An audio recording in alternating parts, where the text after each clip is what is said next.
प्रिय दोस्तों, नमस्कार। आध्यात्म उनके लिए जिन्हें छोटा जीवन अब नहीं जीना है, जो छोटा जीवन नहीं जीना चाहते। इसी पर हम वीडियो में बात करेंगे। उससे पहले अगर आप चैनल पर नए हो तो सब्सक्राइब भी करें। वीडियो को पूरा सुनेंगे तो अधिक लाभ ले पाएंगे। पसंद आए वीडियो तो शेयर ज़रूर करें, शेयर करना ना भूलें। हम चलते अपनी वीडियो की तरफ।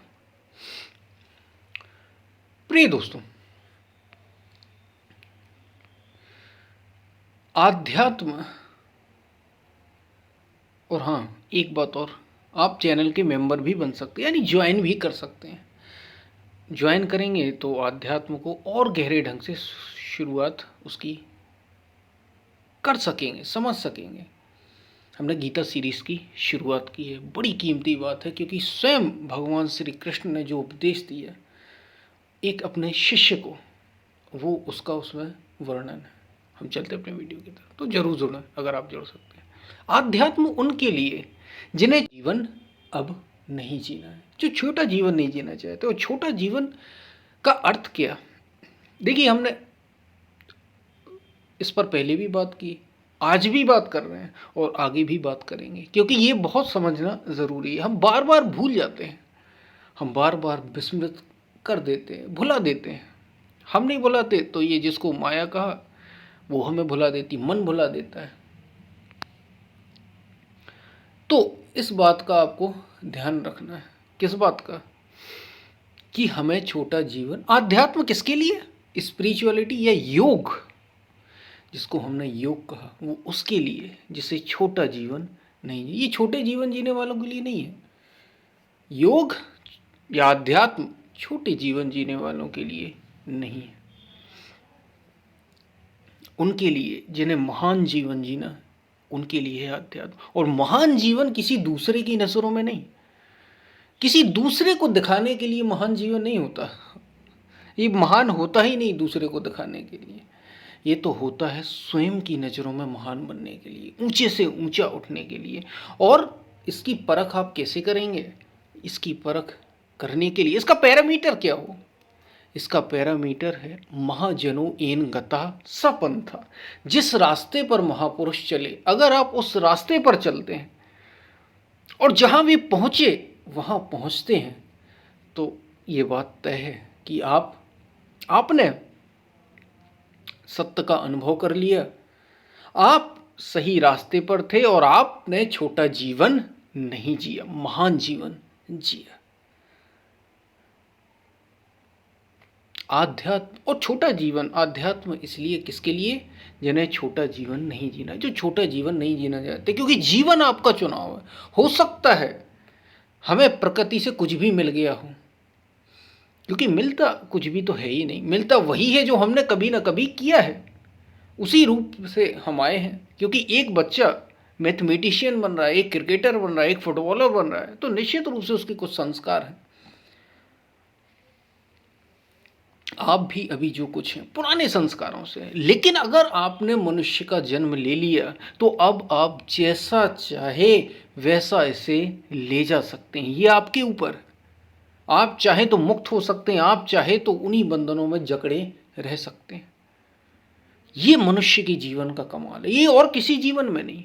इसलिए, और ये केवल आध्यात्म की शरण में ही होगा। छोटा जीवन जीने का अर्थ है कि देखिए, वही करना है, वही खाना, वही पीना, वही रोज तो करना। आप कर क्या रहे हैं जीवन में? हम खाना बदल बस रहे हैं, स्वाद बदल रहे हैं खाने का। कर तो आप वही रहे ना, वही खाना सुबह, वही शाम, फिर शाम, सुबह शाम, सुबह शाम। बस खाने के स्वाद बदलते जा रहे हैं। कभी अपने यहाँ खाते, कभी दूसरे के यहाँ खाते। जीवन कुछ नहीं बदला, आप वही कर रहे हैं। ये छोटा जीवन, क्योंकि खाते पशु भी हैं, पक्षी भी हैं, जो जन्म लेता है सब खाते हैं। फिर आपने जीवन महान कैसे जिया अगर आप केवल इन्हीं में व्यस्त?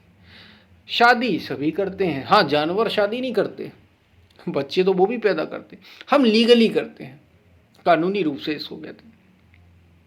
हम कानूनी रूप से करते हैं, बच्चे कानूनी रूप से, वो बच्चे यानी जो जानवर हैं वो कानूनी रूप से नहीं करते, वो यूं ही कर लेते हैं बच्चे पैदा।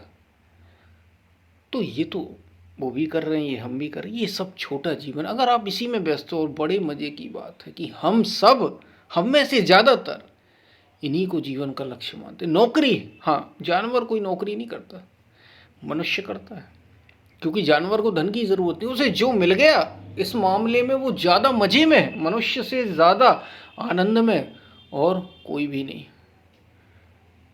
मनुष्य से नहीं, जानवरों से ज़्यादा आनंद में मनुष्य भी नहीं, ऐसा कहना चाहिए। क्योंकि उसे तो इसकी भी चिंता नहीं कि हमें बड़ा नाम करना, मनुष्य को तो इसकी भी चिंता रहती है कि हमें बड़ा नाम करना है, हम दूसरे की नज़रों में गिर ना जाए। कम से कम पशुओं में या जानवरों में ये भाव तो नहीं, ये चिंता तो ख़त्म है उनकी। कष्ट उनको होते हैं, कष्ट हमें भी होते हैं। तो ये छोटा जीवन है, अगर आप इनमें ही उलझे हैं, खाने पीने, सोने रहने, बच्चे पैदा करने या धन कमाने, ये तो सभी कर रहे हैं भाई। ये छोटा जीवन है, ये साधारण जो भी जन्म लेगा वो करना ही करना है उसको, ये करना ही करना है। जीवन महान कैसे हो, जीवन अद्भुत शानदार अनुभव कैसे हो, ये आप जरा सोचें कि हम कहीं फिक्स लाइफ तो नहीं जी रहे, तयशुदा जीवन तो नहीं हम जी रहे।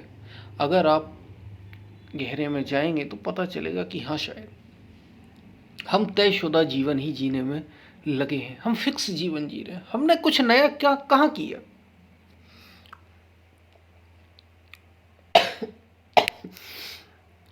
जैसे मैंने पहले ही आपसे बात की कि अगर आप, जैसे मैंने आपको पहले ही बताया कि अगर आप शादी की, हमने शादी नहीं, खाने का हमने उदाहरण लिया, अगर आप खाना केवल बदल देते हैं, स्वाद बदल देते हैं, तो इसका मतलब ये नहीं कि आपका मूल उद्देश्य बदल गया। खाना तो खा ही रहे ना आप, कर तो वही रहे, क्रिया वही हो रही है, कर्म वही है, इसको बदलना नहीं कहते। और जीवन में भी अगर आप वही वही दोहराए चले जा रहे हैं तो कर वही रहे, कुछ बदल नहीं रहा, वही जीवन जिया जा रहा है। और समस्या इसके साथ क्या है, दुख मिलता है। सुख तो मिलता है, ठीक है, लेकिन दुख भी तो मिलता है। लाभ होता है, ठीक है, लेकिन हानि भी तो होती है। अच्छा लगता है, ठीक है, बड़ी अच्छी बात, बुरा भी तो लगता है। और अगर यही करना है, यही सब अगर इसी में फंसे रहना है, तो फिर लाभ क्या जीवन का। इसलिए कहा ना कि संत संत अमृत का पान करते हैं, और ये जो जीव हैं और मनुष्य हैं, ये तो छाछ छाछ पीते, वो दूध पीते हैं। संत को हंस की संज्ञा दी, संज्ञा यानी उपमा दी संत को। संत को कहा कि ये तो हंस के समान है। जैसे हंस के लिए कहा जाता है कि दूध और पानी एक साथ अगर हंस के पास रखा हो, मतलब एक में मिला दिया हो दूध पानी, वैसे दूध में पानी लोग बहुत मिलाते हैं, तो दूध और पानी एक साथ अगर रखा हो तो हंस की ये विशेषता, ऐसा कहा जाता है कि वो दूध को ग्रहण कर लेता है और पानी छोड़ देता है। पानी बच जाता है, बाद में पात्र में पानी मिलेगा आपको, और दूध को वो ग्रहण कर लेगा। ये हंस की विशेषता है। और ऐसा ही संत के बारे में भी है, सत्पुरुष के बारे में, जिसने ऊंचा जीवन जिया, उसकी बात है। संत किसी वेशभूषा का नाम नहीं, संत तो ऊंचे से ऊंचे जीवन जीने का नाम। तो जिसने ऊंचा जीवन जिया या जो जी रहा है, उसकी विशेषता होती है वो सार सार को ग्रहण कर लेता है। सार सार को ग्रह ले, थोथा दे उड़ाए। और जो बेकार का, थोथा किसी काम का नहीं, वो उड़ा देता है, उस पर ध्यान नहीं देता। हमें भी अपने जीवन में ऐसा ही करना, हमें सार को ग्रहण करना है। सार वस्तु क्या है, इसको देखना है, इसको ग्रहण करना है जीवन। सार सार को गहले, थोथा दे उड़ाए। संत मिलन को चाहिए, संत का इसलिए मिलना जरूरी। तो जिसको महान जीवन, अब महान जीवन विवेकानंद का था कि नहीं, महान जीवन आदि शंकराचार्य का था या नहीं, राम का जीवन महान जीवन था या नहीं, कृष्ण का जीवन महान जीवन था या नहीं। याद रखना, यहाँ कोई अलग से भगवान नहीं आने वाला, लोग भगवान हो गए, वो इतने ऊंचे उठ गए, इतने ऊंचे उठ गए, उनकी चेतना इतनी ऊंचे उठ गई कि वो इस प्रकृति को ही पार कर गए और भगवान कहलाए। तो क्या हमारे पास भी अवसर है? बिल्कुल अवसर है। पाप तो ये होगा कि आपको इतना दुर्लभ तन मिला, दुर्लभ मन मिला, दुर्लभ शरीर मिला और आप अपने को इतना ऊंचा ना उठा सके, ये पाप है। और पुण्य यही है कि आप अपने को इतना ऊंचा ले जा सके। तो अपनी चेतना के तल को इतना ऊंचा ले जाना, ये आध्यात्म से ही संभव है। और आध्यात्म उनके लिए जिन्हें छोटा जीवन नहीं जीना, योग उसके लिए जिसे छोटा जीवन नहीं जीना। और छोटा जीवन क्या? वही खाना पीना सोना रहना, नाम पैसा रुपया, बस इतना ही। इतना तो सभी कर रहे हैं, इस दौड़ में तो सभी लगे हैं।